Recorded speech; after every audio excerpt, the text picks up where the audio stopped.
хочет.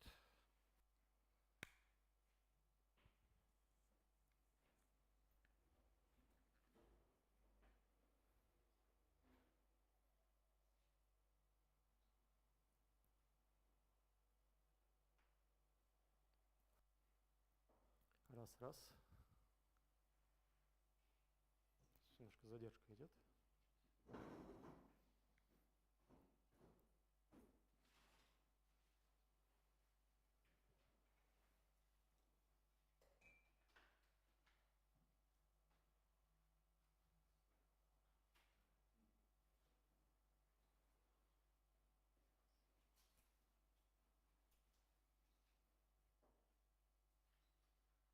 Не очень понятно, есть ли звук.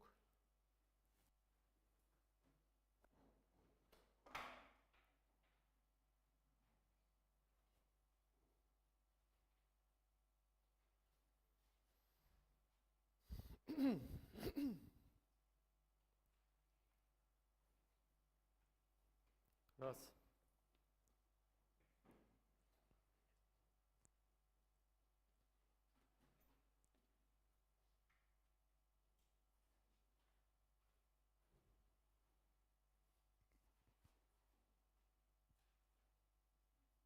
Раз. Ну, ладно. Что-то какие-то звуки идут, не знаю. Все, есть, ура. Есть. Ну, хорошо. Все в порядке. Okay, today our first goal will be to interpret the K0 functor in terms of idempotence.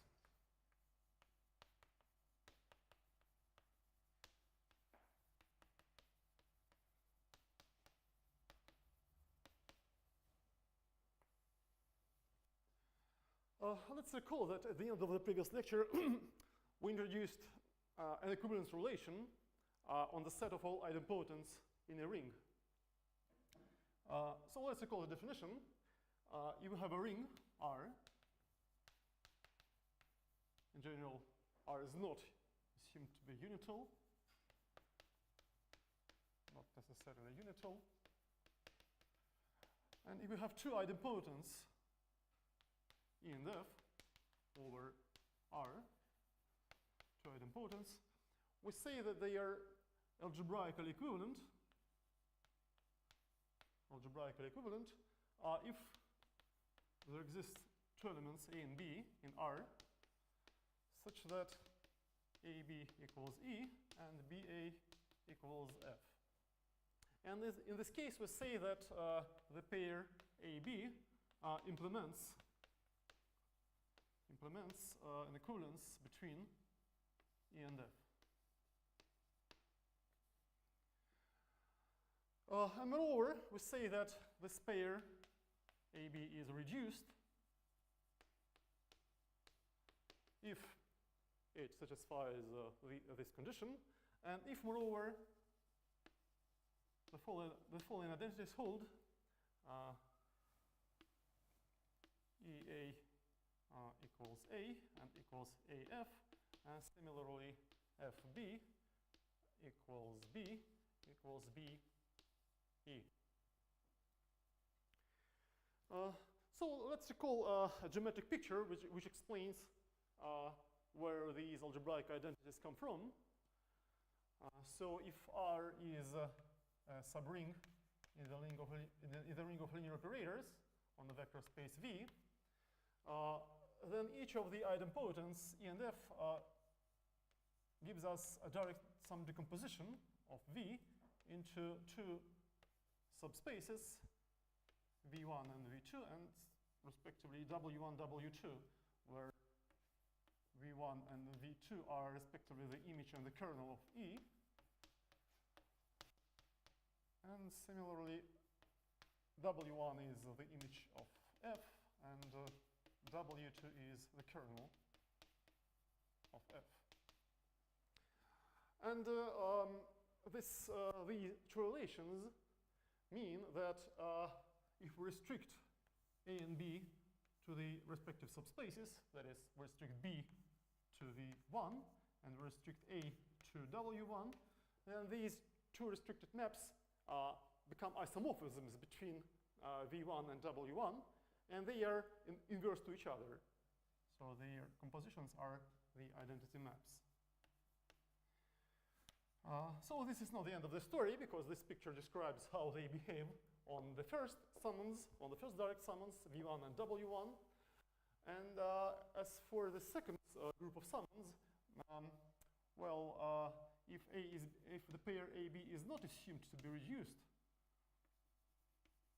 non-reduced, then their behavior on V2 and W2 means that AB takes W2 to the kernel of A, and similarly, A takes W2 to the kernel of B.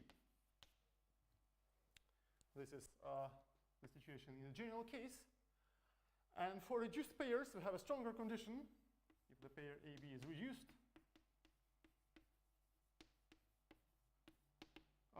then they must vanish on V2 and W2 respectively.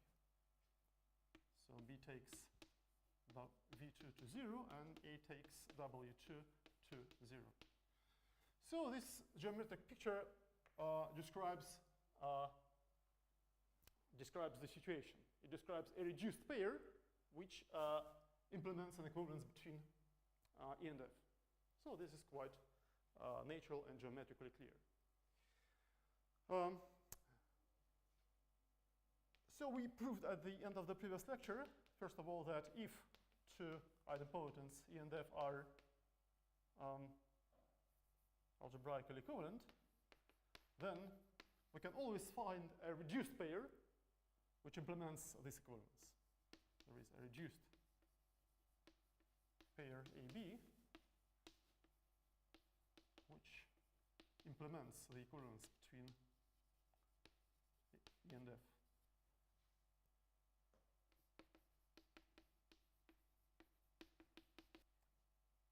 And by using this result, we easily deduced that the equivalence relation defined here is indeed an equivalence relation.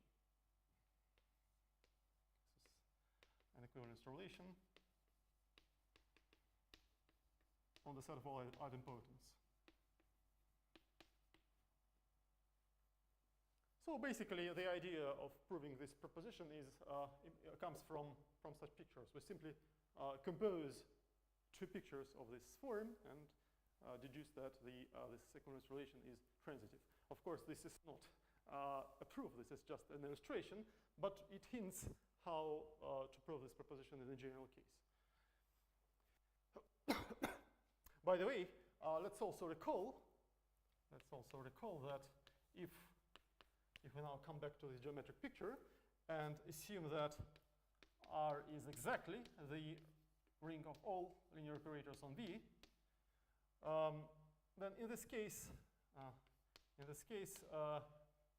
two idempotents E and F are equivalent, if and only if the dimensions of their images are the same.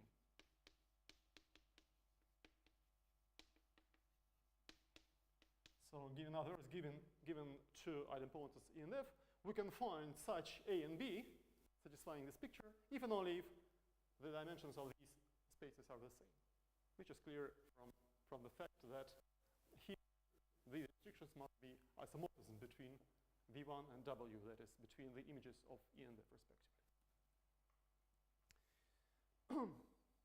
Okay, so let's now apply this to the K functor. So now we need to extend this equivalence relation from R to some rings of matrices over R. So let's introduce some notation.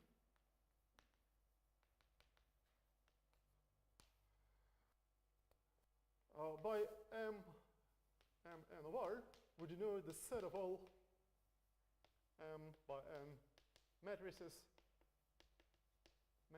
with entries in R. Well, this is just the usual set of matrices. It's an abelian group under obvious aberrations. And in a special case where M equals N, we write just Mn of R as before. This is the set of square n by n matrices, and of course this is a ring in a natural way. Also, we will need a ring of infinite matrices, which will be denoted by m infinity of R. So by definition, this ring consists of all infinite matrices Aij with entries in R, such that all but finitely many entries are 0. All but finitely many Aij are equal to 0. This is also a ring under usual matrix multiplication. This is a ring. And every ring of square n by n matrices, and more generally every space of m by n matrices, every set of m by n matrices, is naturally embedded into m infinity of R.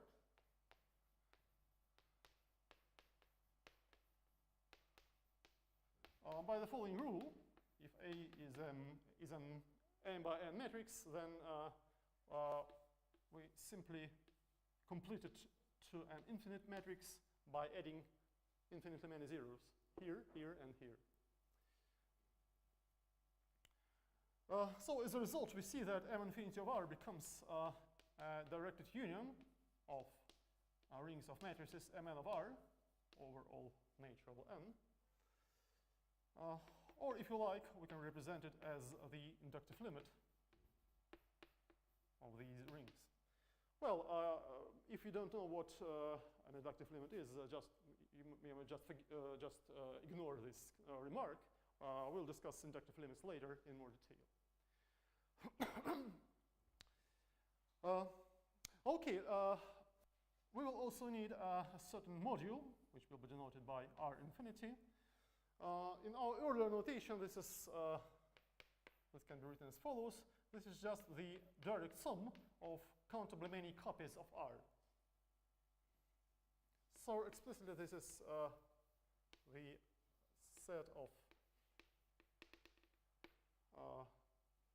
sequences of finite sequences of this form. So each AR sits in R, and the sequence is finite in the sense that all but finitely many entries AI are equal to 0.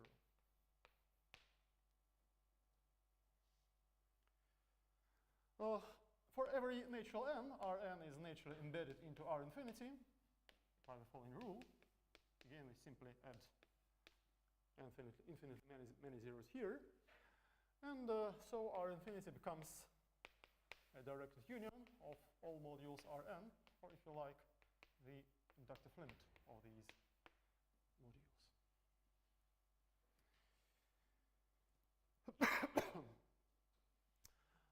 Okay, let's now make some simple observations which relate such infinite matrices and also finite matrices with homomorphisms between free modules. And from now on, we assume that R is unital. It wasn't essential in all these constructions, but now we assume that R is unital. So here are some simple observations. First of all, we have an isomorphism between the Abelian group of all m by n matrices over R and the group of homomorphisms from Rm to Rn, which is explicitly given as follows. Every matrix A goes to homomorphisms denoted by Ra, which acts as the right matrix multiplication by A. Here X A means the usual matrix multiplication, so we interpret X as a row of the following form and multiply it by A on the right to get an element of Rn.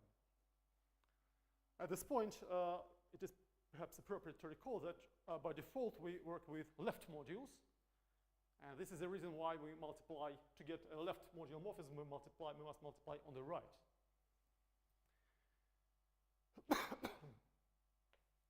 Well, the second observation is that if A sits in this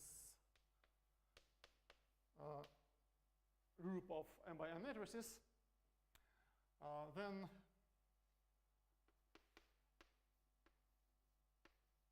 the respective Rma, the respective module Rma, is actually equal to R infinity. So they are equal as submodules of R infinity.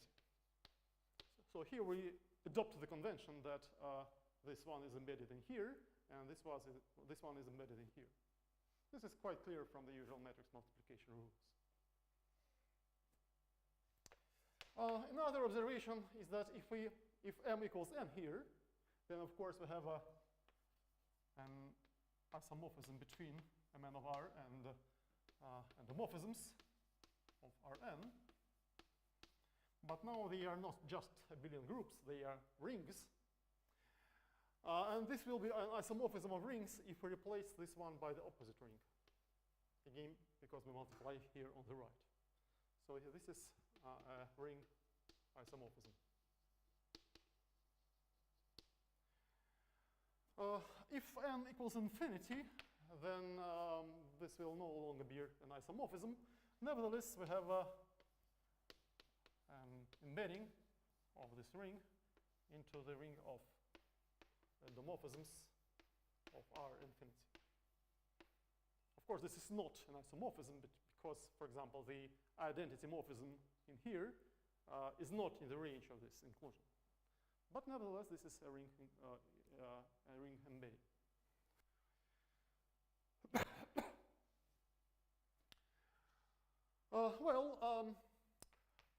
Let's also introduce some more auxiliary notation. By Vn of R, we denote the subset of those elements of V of R. So let's recall that V of R is the semigroup of isomorphism classes of finitely generated projective R modules.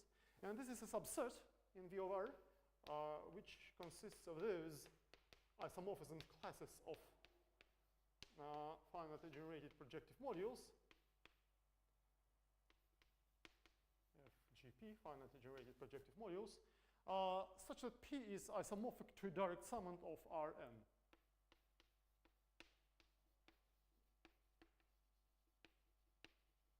A direct summand of Rn.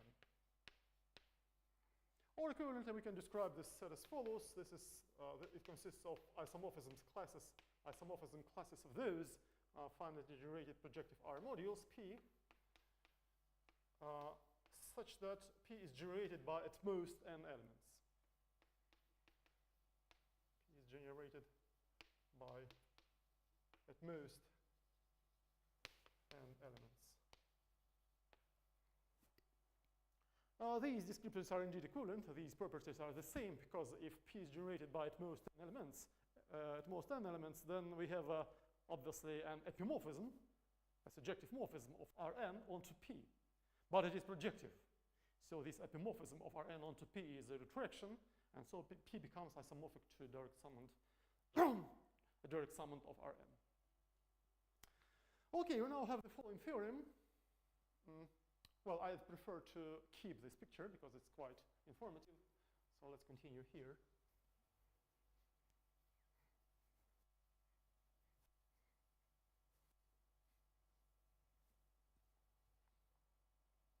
So we have the following theorem. I claim that there exist the following two bijections. The first bijection is between the set of equivalence classes of idempotents in the ring of infinite matrices and the set Vn of R.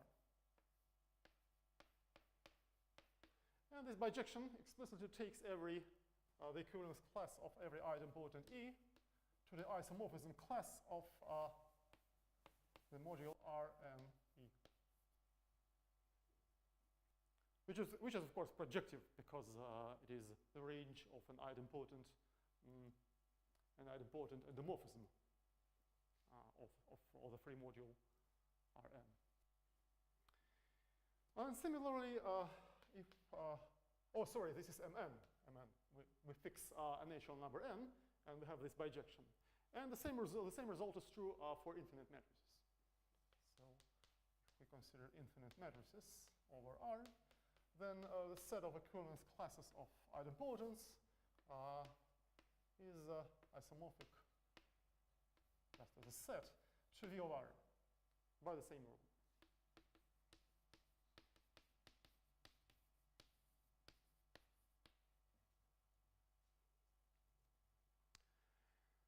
Well, let's try to understand why this is indeed the case. We prove part 1 because part 2 is easily reduced to part 1. So first of all, let's observe that we clearly have a surjection of idempotents in the matrix ring Mn of R onto Vn of R, which takes every idempotent E to the isomorphism class of the module Rne. This is, so we have already discussed why this module is indeed projective and is actually a direct summand of Rn. So it is indeed in here. Clearly every module from Vn of R is isomorphic to a module of this form, for the simple reason that this is it is the range of an idempotent endomorphism of Rn. So because of this bijection, it is of this form. So this follows from observation 3. So now to show that this is a bijection, we have to show that two such modules are isomorphic, Rne and Rnf are isomorphic, even only if E and F are algebraically equivalent. And this will be the end of the story. Okay, so first of all, let's assume that they are equivalent. Suppose E and F are equivalent. Well, let me try to, what is more natural, which implication is more natural to prove. Well, no, first of all, let's assume that, this will be more understandable. Let's first assume that they are isomorphic. Suppose they are isomorphic. Rne and Rnf are isomorphic. So we want to show that A and B are equivalent. That is to find a pair AB which implements an equivalence between E and F. So let's draw a picture. So Rn is the direct sum of Rne plus Rn1 minus E. Because E is idempotent, we always have such a decomposition. And similarly for F, Rn is equal to Rnf plus Rn times 1 minus F. Where 1 denotes, of course, the identity matrix, the identity of the ring Mn of R. Now, we have an isomorphism here, phi. Let's denote it by phi. Phi is an isomorphism from here to here. So here we have the inverse map, phi inverse. Let's now extend these two isomorphisms to certain homomorphisms from Rn to itself. So we simply let them act trivially on the second summons here and here. So in this way, we get two homomorphisms from here to here and from here to here. And by this observation, they are implemented by two n-by-n matrices. So they are of the form Ra and Rb, respectively. So in other words, Ra is phi plus 0, and Rb is phi phi inverse plus 0.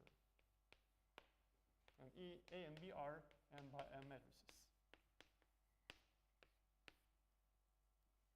So I claim that A and B implement the equivalence implement an equivalence between E and F.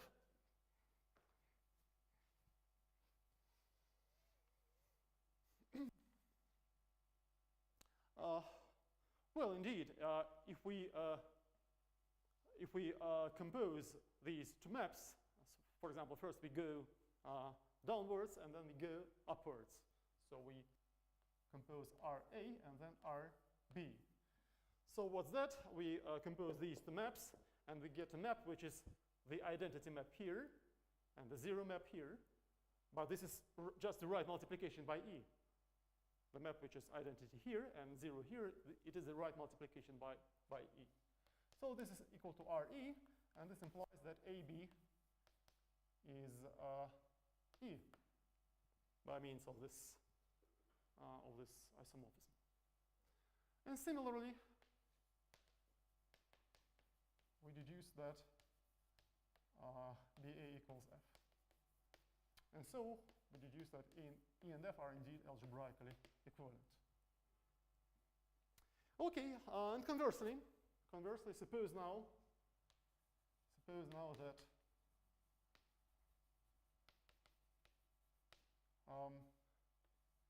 E and F are algebraically equivalent, and suppose that the pair AB implements this equivalence. So here the situation is similar. We already have A and B. We look at this picture, and to construct an isomorphism, we want to show that if we restrict RA to R and E, first of all, we get a map which takes R and E to the first summand. So this summand must go to this summand. Why is it the case? Well, RA applied to R and E. So this is Rn E A. Now E equals AB. Rn A B A. But BA is F. So this is Rnf. Rnaf, which is clearly contained in Rnf. So RA takes this summand to this summand, and similarly RB takes this summand to this summand. Takes Rnf to Rne. So now we want to show that if we compose them here, we get the identity map. Well, this follows from the next identity, EAB. So this is E. This is obviously true because AB equals E, and here we have E squared. This is E squared, so it is equal to E. And this implies that if we apply first RA and then RB and restrict this map to R and E, we get the identity map of R and E. This is immediate from this equality. And similarly, if we compose them as follows, first RB and then RA, and restrict this to Rn F, then we get the identity map of Rnf. And so we see that the restrictions of these two maps, RA and RB, give us isomorphisms between these two summands. So this implies that Rne and Rnf are isomorphic. And this completes the proof of part 1. So these two modules are isomorphic if and only if the idempotents are equivalent. Part 2 is now a simple exercise. It can easily be deduced from part 1.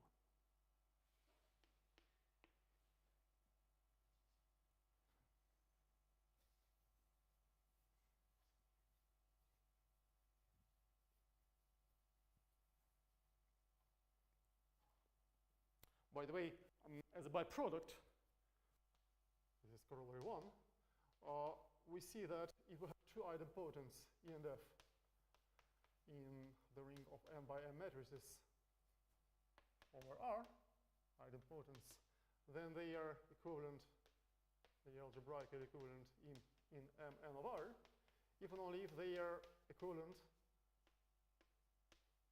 in M infinity of R.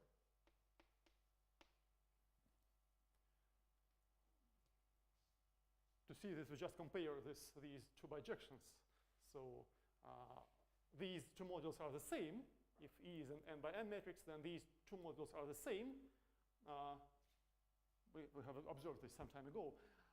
So these modules are the same, and so of course this implies that they are equivalent here, if and only if they are equivalent here. Of course, this can also be proved directly, just by working with matrices, but this also immediately follows from our theorem.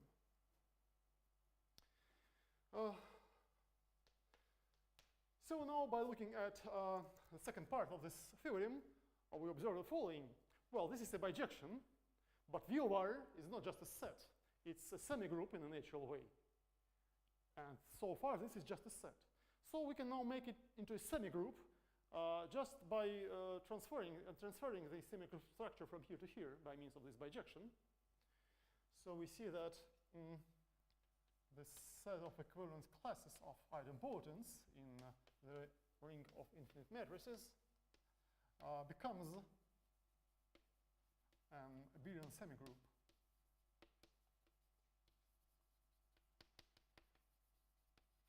Just by means of the second bijection.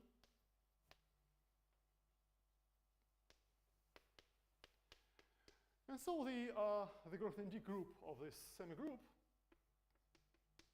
is nothing but the group K0 of R.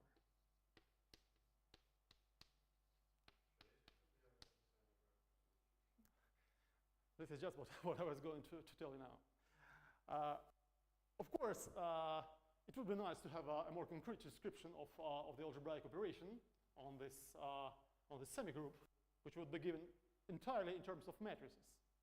Now, this is indeed possible. It is indeed possible to give such interpretation. Before we do it, let's introduce some terminology, definition. In this definition, R is not assumed to be unital. It works in non-unital rings as well, and this is we will use this remark later. So if we have two idempotents, E and F, in R, we'll say that they are orthogonal. They are orthogonal. On the right, we use the following notation. If they are product in any order, EF or FE is 0.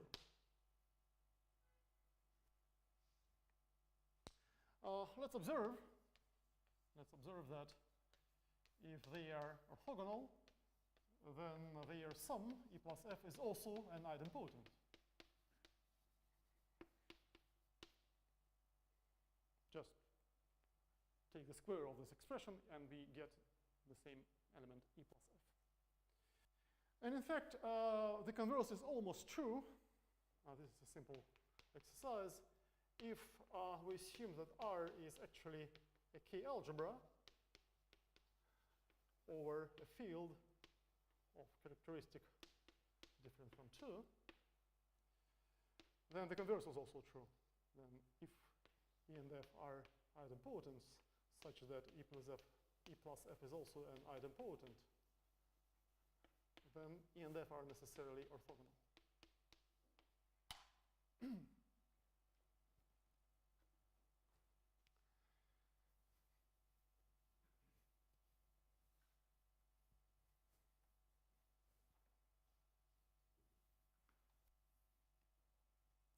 We now have the following simple proposition.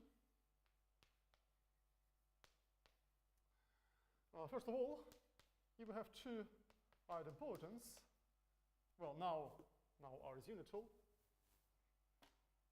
R is a unital ring.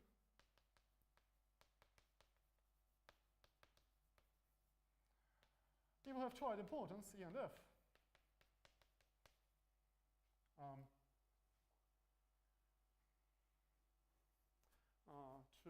idempotence in n infinity of R. And suppose that they are orthogonal. In this case, the sum of their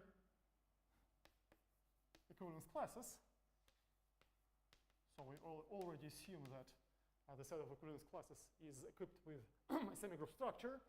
So the sum of their equivalence classes is just the equivalence class of their sum. The sum is also not important in this case, and we have this equality. And in the general case, if we have two not necessarily orthogonal idempotents, for convenience, suppose that E is represented by n by n matrix, and F is an m here and n here, n by n matrix. And then the sum of their equivalence classes is the equivalence class of the following projection, denoted by as a direct sum of E plus F, where this projection, E plus F, is given by the following matrix of size m plus n.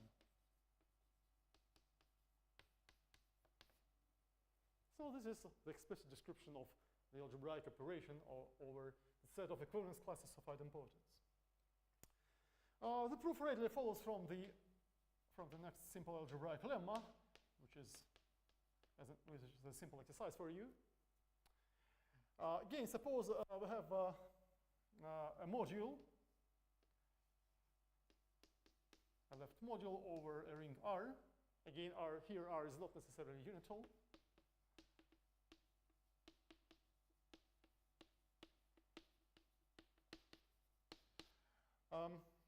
And suppose we have two idempotent endomorphisms of M, P and Q. Two idempotent endomorphisms. And suppose that they are orthogonal. Then the image of their sum P plus Q, so P plus Q is also an idempotent, the image of their sum can be decomposed in the direct sum of the images of P and Q of P and Q. So we have this formula. This is a simple algebraic exercise. Actually, we used many times a special case of this lemma, which corresponds to the situation where P plus Q equals 1. So Q equals 1 minus P. But in fact, this assumption is redundant. If P is Q is any pair of orthogonal idempotents, then we always have this decomposition. By using this lemma, we can now easily prove the proposition.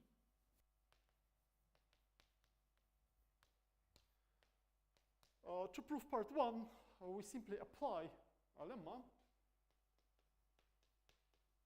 or we apply our lemma to the right multiplication endomorphisms by E and F. So we interpret them as endomorphisms of R infinity. They are idempotent endomorphisms. We apply this lemma.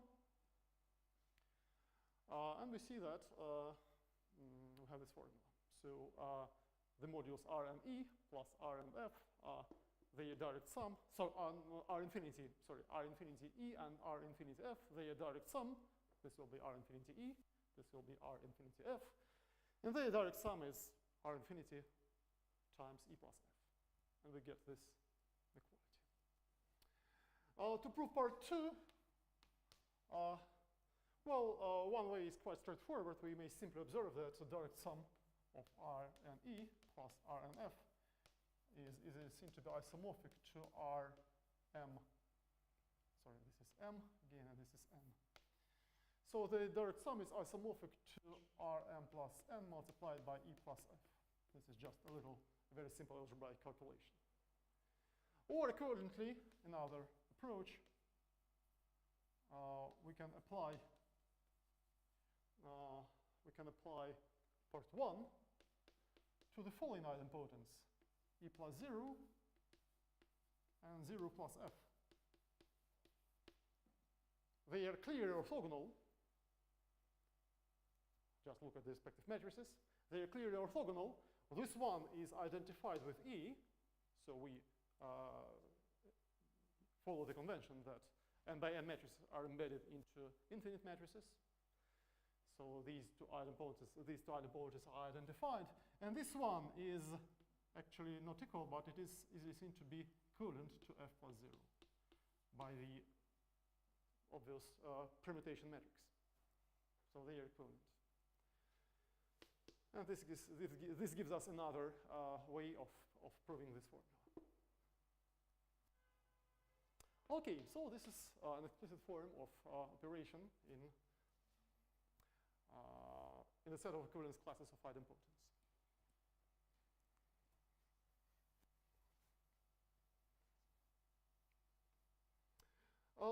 The functorial behavior of K0 and of V of R can also be nicely interpreted in terms of matrices. Well, indeed, let's first of all observe that if we have a ring homomorphism, phi from R to S, here the rings are not assumed to be unital.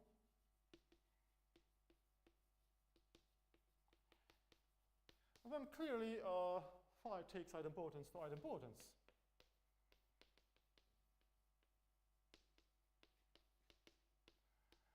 And it is also absolutely clear that it respects the equivalence relation on idempotence. If E and F are equivalent in R, then their images are equivalent in S.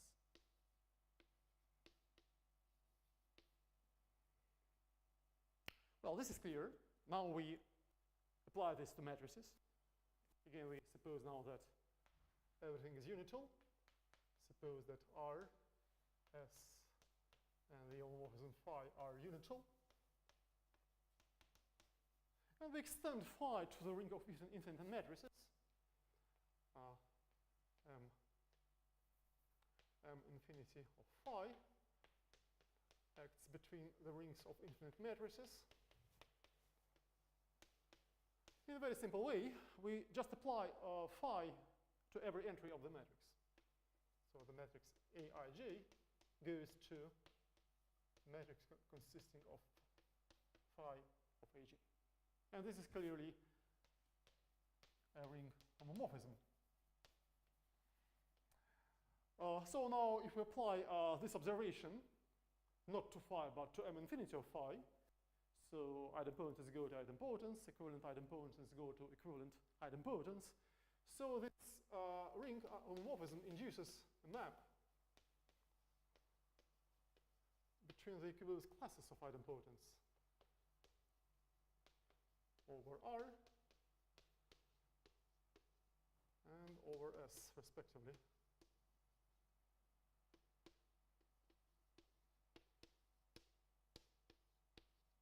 That's denoted by phi star. But we know now that we have a bijection here from this set to V of R, and from this set to V of S. And the V is a functor, so we have a natural map here, V of phi. And now it's a simple exercise for you to show that the diagram commutes.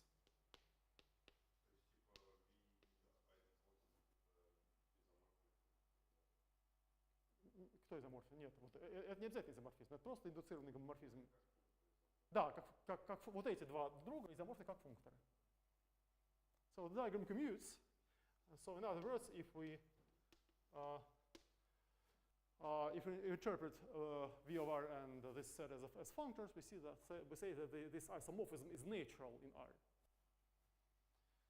So in other words, if we interpret V of R as in terms of idempotence, then the induced map is given just by applying phi component-wise to every entry of the respective matrix, which is quite useful.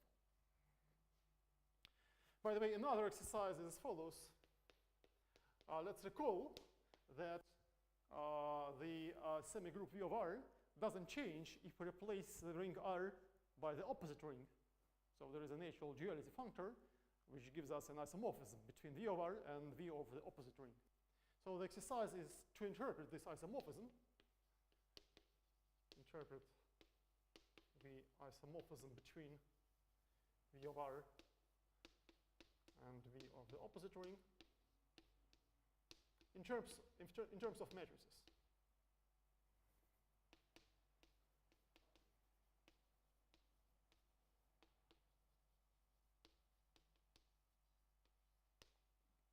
Which is also quite easy to guess which natural isomorphism interchanges the order of matrices after multiplication. Oh, I didn't want to erase this.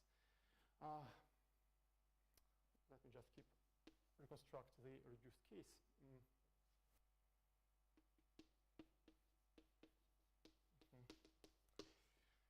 Okay.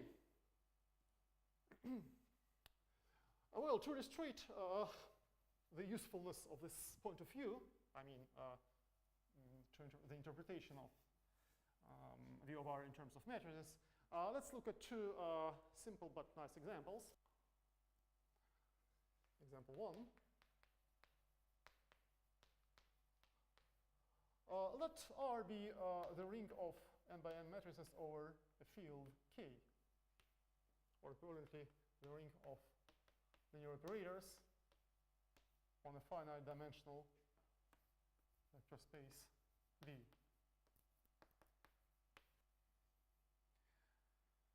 Well, clearly, well, first of all, let me state what I want to prove.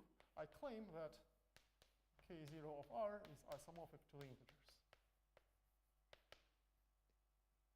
Why is it so? Why is it so? Well, first of all, let's observe that the ring of M by M matrices over R is obviously identified with matrices of size Mn over K. This is quite clear. And therefore, infinite matrices over R can be identified with infinite matrices over K.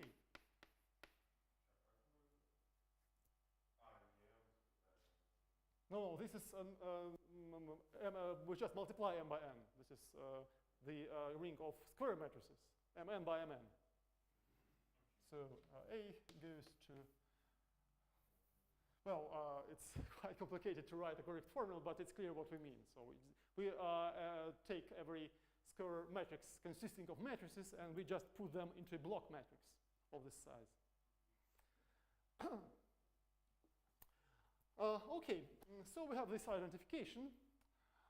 If we now have two idempotents, E and F,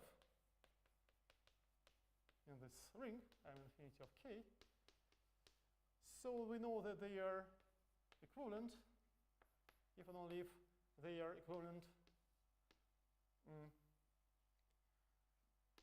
They are equivalent in well, D of K, if D is for suitable D.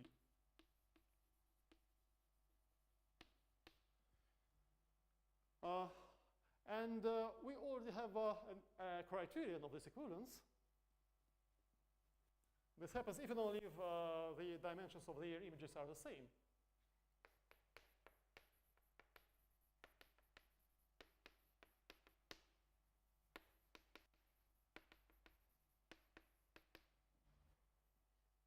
So we get a bijection between equivalence classes of idempotents and the integers, and the non-negative integers. And this bijection clearly respects the algebraic structure by one of our previous propositions. So if we look at such a matrix, then clearly the dimension of the image of this projection is just the sum of the dimensions of their images. So this implies that V of R is just the semigroup of non-negative integers. And so by taking the Grothendieck group, we deduce that K0 of R is isomorphic to the integers.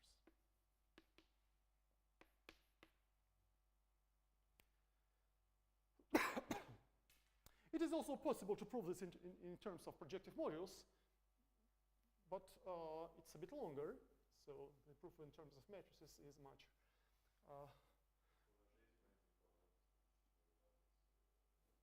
Yeah, there is a standard fact that every module, every finitely generated module over the matrix algebra is just the direct sum of many copies of a single module, Kn. If you use this fact as a theorem, then the proof is absolutely trivial. But this fact is a separate theorem, so we must first prove that every module is just the direct sum of some copies of Kn. Okay, example 2. Example 2. Let's now take consider the case where V is infinite dimensional. Suppose that R is the ring of linear operators on an infinite dimensional vector space. Or we can take another example, the algebra of bounded operators, B of H, on an infinite dimensional Hilbert space. H is an infinite dimensional Hilbert space. I claim that in this case, K0 is trivial.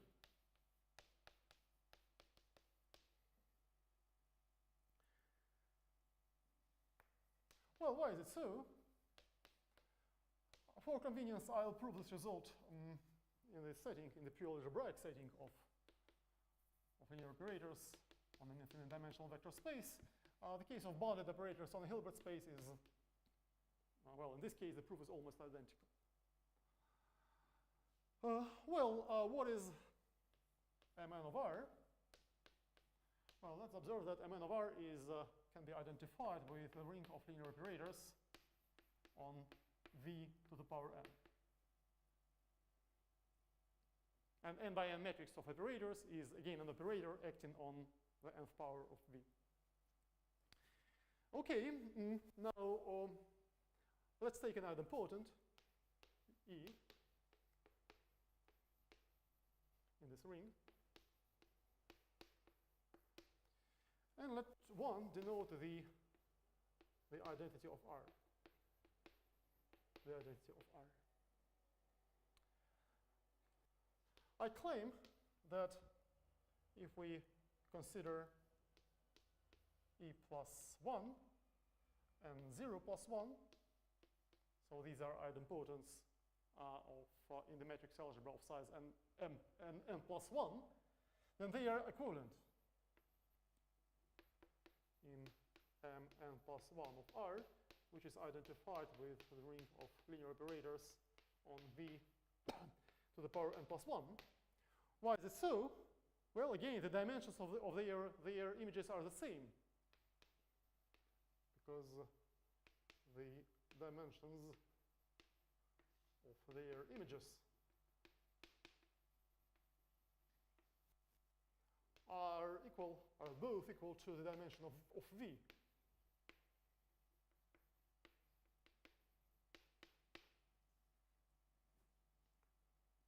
Well, indeed, in this case, this is clear. The range of this projection is just V, isomorphic to V. And the image of this projection, well, it contains V, but it is contained in V to the power n plus 1. And the dimension of V is equal to the dimension of V to the power n plus 1, because V is infinite dimensional. And so they are equivalent, again, by this criterion. They are equivalent by this criterion. So the respective elements of K0 are the same. We have therefore an equality. But this is E, the sum of the equivalence classes of E and 1. And this is the sum of the equivalence classes of 0 and 1. And K0 is a group, so we can cancel the equivalence class of 1 and deduce that the equivalence class of E is 0. And this completes the proof. So K0 of this ring is trivial. The argument for B of H is essentially the same. The only little extra remark is that show that this equivalence holds for the ring of bounded operators on the Hilbert space. Observe that the operators which appear in this picture, so in this case V1 and W1 are closed subspaces of the Hilbert space, and such operators can also be chosen to be bounded. And so the same criterion survives in B of H.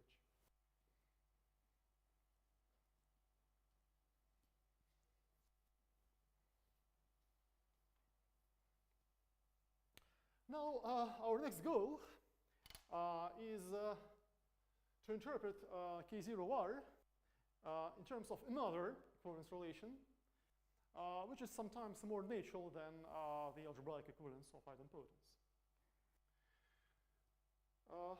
We start again with a unital ring, R. R is a unital ring. And we give the following definition. We say that two idempotents E and F in R are similar, подобны, if there exists an invertible element U, such that U inverse equals F.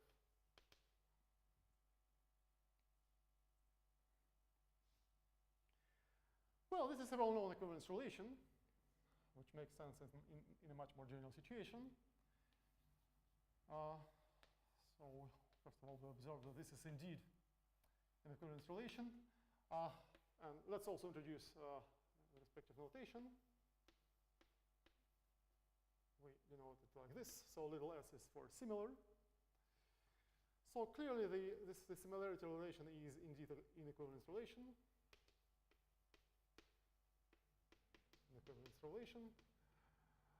And let's also observe that if two idempotents E and F are similar, then they are algebraically equivalent. Well, indeed. If we have this formula, so we have U inverse equals F.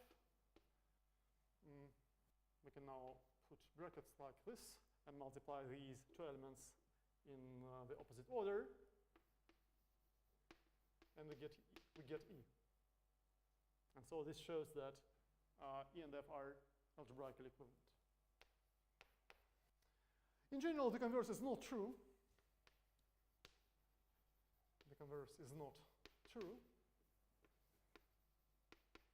For example, let's again take the ring of linear operators on a vector space of countable dimension. Countable dimension. In this case, every idempotent E of infinite rank, that is with infinite dimensional image, is equivalent to the identity map. Again, because the dimensions of the images are the same. But on the other hand, it's clear that the identity operator can be similar only to itself. E is similar to 1 if and only if E equals 1. So this example shows that in general the similarity is stronger than algebraic equivalence.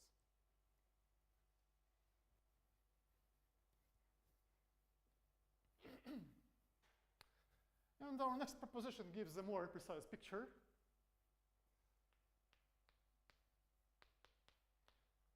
First of all, I claim that E and F are similar if and only if they are algebraically equivalent, and 1 minus E and 1 minus F are also algebraically equivalent. And second, If E and F are algebraically equivalent,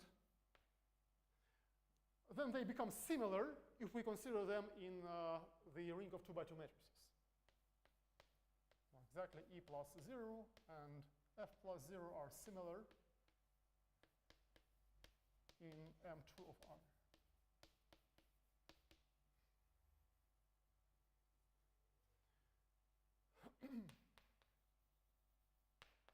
Well, the easiest part is to prove the left-right application in part 1, because if U is invertible and satisfies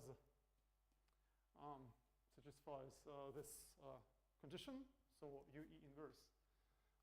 inverse equals F, then it's immediate that we can replace here E by 1 minus E and F by 1 minus F, and we still get a correct quality. So 1 minus E and 1 minus F are also similar, and so they are, in particular, they are algebraically equivalent. Okay, let's now prove the right to left implication. This is slightly more interesting. Here, again, the guiding principle is this picture. So suppose that a suitable pair, AB, implements an algebraic equivalence between E and F and is reduced.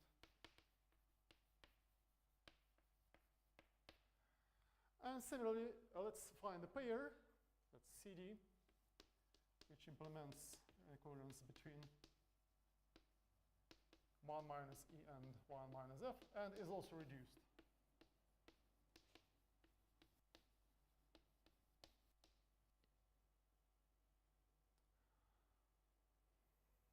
And let's consider the following element. Let U denote B plus D.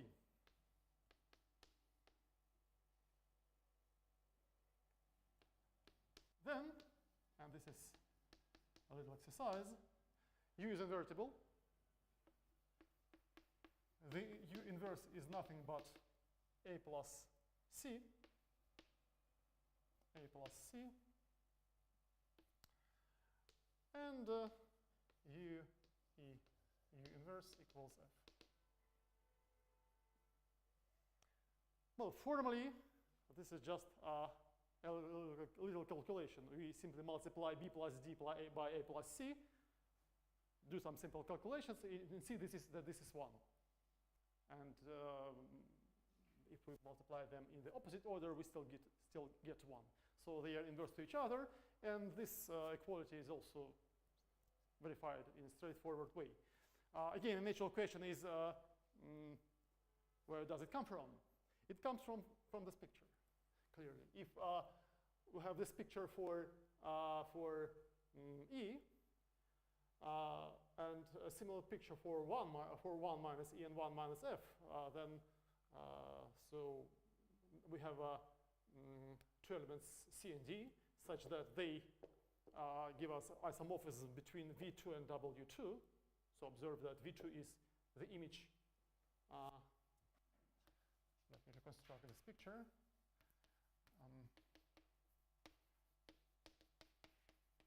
So V2 is the kernel of E, but this is precisely the image of 1 minus E. And W2 is precisely the image of 1 minus F. So actually, B and C, restricted to V2 and W2, give us isomorphisms between V2 and W2, which are inverse to each other, and which act as 0 on the first direct summons. So we simply add up two pictures together. So we have B plus D here, from here to here, and A plus C from here to here. And the picture suggests that they must be inverse to each other. And this is indeed the case in an arbitrary ring. Okay, so this completes the proof of part 1. Now part 2. So again, we suppose that we choose a reduced pair. We suppose that the pair AB implements an algebraic equivalence between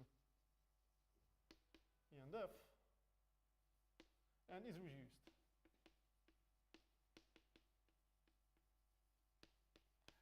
And we consider the following 2 by 2 matrix U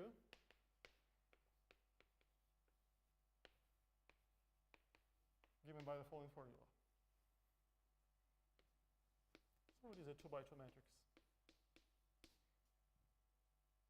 Then a straightforward calculation shows that, first of all, again, this is a simple exercise, U squared is the identity matrix. So U is inverse to itself. And if we multiply U, E plus 0, and U inverse, U, E plus 0, and U inverse is equal to U, what we get is 0 plus F. But we have already observed that 0 plus F is similar to F plus 0. Again, this is a little exercise. Just use the permutation matrix of the following form. So this shows that E plus 0 and F plus 0 are similar.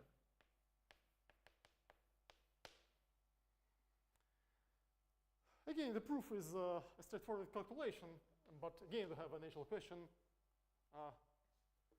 where does it come from? Well, it's an exercise for you. Give a geometric interpretation for this matrix.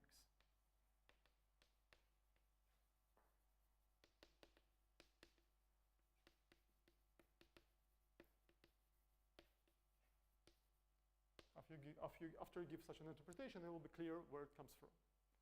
Roughly, you have to decompose V plus V into four direct summands: V1, V2, W1, and W2. And to look how U acts on every direct summand. And this is quite straightforward. So basically, it well, I don't give you an answer, but this is quite clear from the geometrical point of view. So it's easy to describe the action of this matrix on each of the four summands.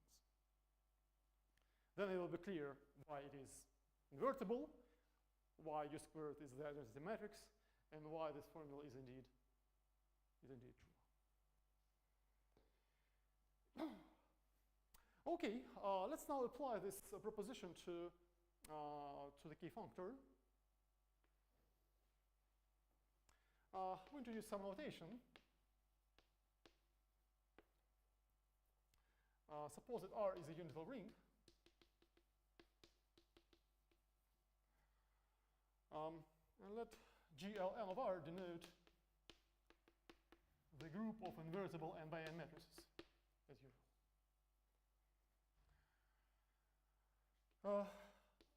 We will also need a certain group of infinite matrices, which will be denoted by GL infinity of R. So by definition, GL infinity of R consists of all infinite matrices.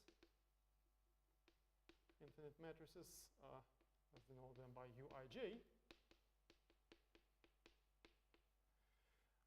which have the following form.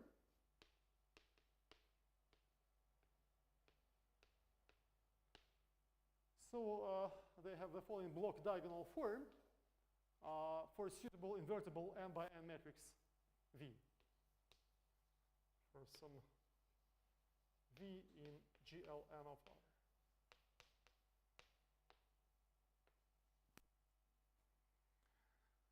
R. So GLN of R is naturally embedded into GLN infinity of R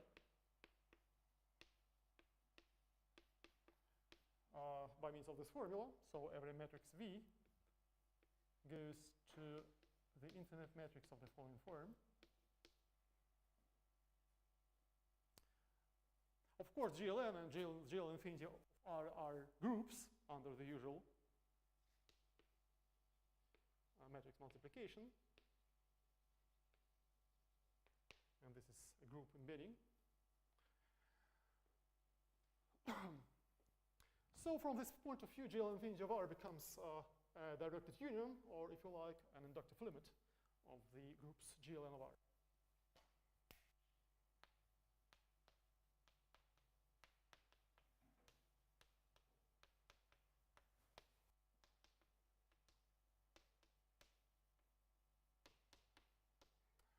Of course, GL of R is not contained in M infinity of R. GL infinity of R is not contained in M infinity of R, because M infinity of R consists of those matrices such that all but finitely many entries are 0. But nevertheless, it acts on M infinity of R.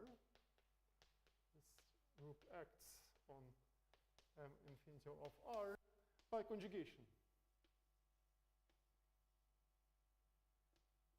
Right? Conjugation. If U is in GL infinity of R and A is in M infinity of R, then this pair goes to U inverse, which is again in M infinity of R.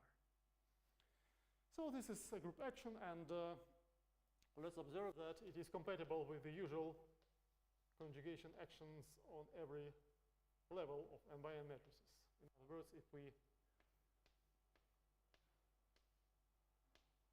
take an n by n inversible matrix V and n by n matrix A and act by such a matrix in this way, then what we get is V inverse and zeros here and here. This is clear from the usual matrix multiplication rule. Okay, now we have the following theorem. There is a bijection between the set of orbits of this conjugation action on the idempotence in M infinity of R and V of R. And this bijection is given by the same old formula. The equivalence class of the idempotent E goes to the module R infinity. So in other words, instead of using the algebraic equivalence relation between idempotents, we can use this equivalence relation, and actually they are the same. And the proof is very easy.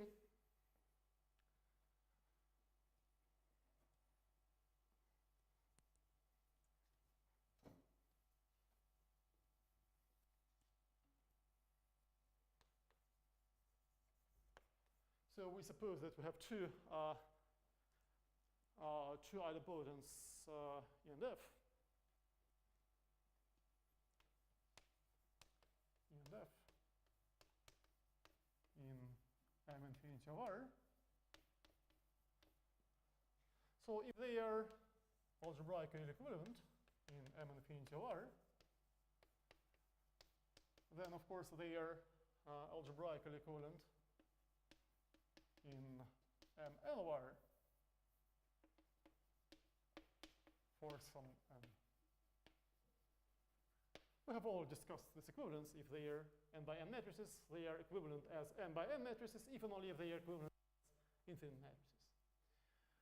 By using our previous proposition, this implies that we deduce that they are similar in the 2x2 matrices, 2n by 2n matrices. Again, here we identify E and E plus 0 as before. So they are similar, and this implies now by looking at this picture, we see that they are in the same orbit under the section.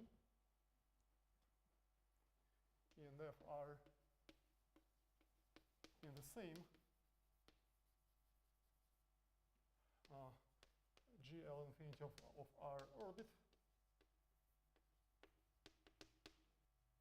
So in other words, there is an element U in GL infinity of R such that U inverse equals F. But this obviously implies that they are algebraically equivalent.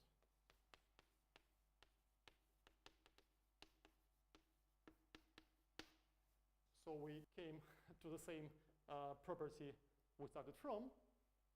And so therefore all implications in this chain are actually equivalences. And this completes the proof. Okay, so that's all for today. At the next lecture, we extend the definition of the K0 functor to non-unital rings. This is not entirely straightforward, but there is a convenient way of doing this in a natural and functorial way. And we show an important property of K0, which is called half-exactness. And after that, we specialize to sister algebras and look at some properties of K0, but now in the setting of sister algebras. In the setting of sister algebras, there are some other very interesting and useful properties of K0, which make no sense in the algebraic case, but which make sense for sister algebras and actually for some more general Banach and topological algebras. But we will talk only about sister algebras only. Okay, thank you.